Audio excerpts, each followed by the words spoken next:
আসসালামু আলাইকুম প্রিয় শিক্ষার্থীরা, আজকের এই ক্লাসে আমি আলোচনা করব নবম শ্রেণীর জীবন ও জীবিকা এ বইয়ের দ্বিতীয় অধ্যায়ের অন্তর্ভুক্ত 34 নম্বর পৃষ্ঠারের ছকটি।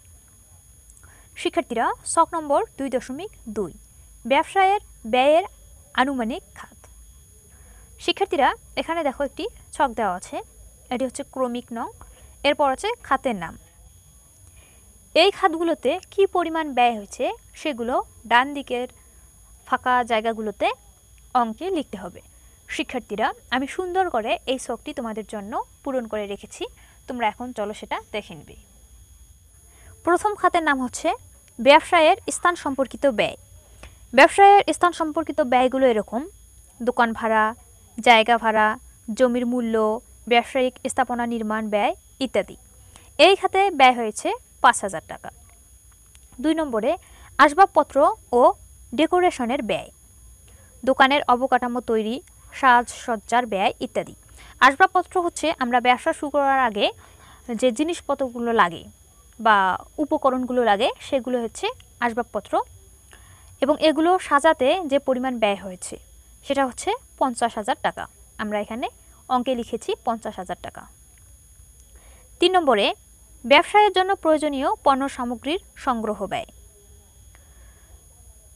পণ্য ব্যবসার ক্ষেত্রে বিক্রির জন্য মালামাল, উৎপাদন ব্যবসার জন্য প্রয়োজনীয় কাঁচামাল, সেবা ব্যবসার জন্য প্রয়োজনীয় যন্ত্রপাতি ইত্যাদি।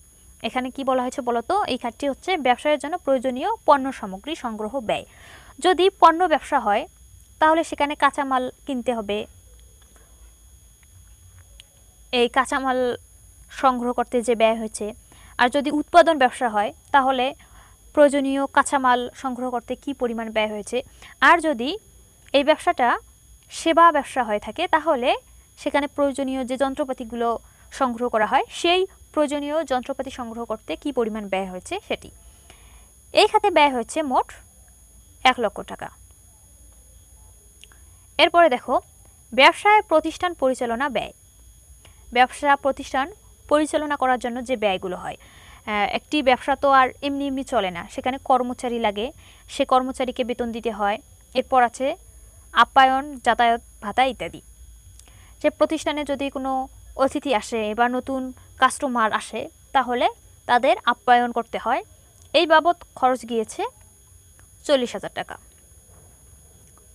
এরপর 5 নম্বরে ব্যবসায়িক পরিবহন ও অন্যান্য উপযোগ ব্যয়, যেমন সম্ভাব্য ফ্যান ভাড়া, বিদ্যুৎ বিল, মোবাইল বিল, বিজ্ঞাপন ব্যয় ইত্যাদি। শিক্ষার্থীরা, ব্যবসায় প্রতিষ্ঠানে বিদ্যুৎ সংযোগ দেওয়া হয়, সেই বিদ্যুৎ বিল, এরপর মোবাইল বিল, বিজ্ঞাপন ব্যয়, এই ব্যবসা সম্পর্কে সংবাদপত্র বা বিভিন্ন ম্যাগাজিনে যে বিজ্ঞাপন দেওয়া হয় সেই বাবদ ব্যয় হয়েছে মোট 15,000 টাকা। 6 অন্যান্য, হাতে নগদ, অনুদান ইত্যাদি, এখানে আছে 10,000 টাকা। ব্যবসায়ের মোট প্রয়োজনীয় অর্থের পরিমাণ।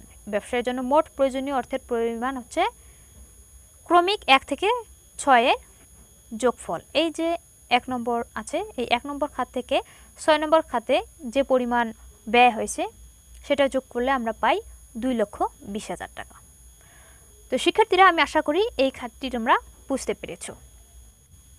তো শিক্ষার্থীরা, আজকের ক্লাস এখানেই শেষ করছি। পরবর্তী ক্লাসে 42 নম্বর পৃষ্ঠারে একটি কাজ দেওয়া আছে, আমরা এই সামাজিক সমস্যা চিহ্নিতকরণ, এখানে বেশ কিছু কাজ দেওয়া আছে, আমরা এই কাজগুলো পরবর্তী ক্লাসে সমাধান করব।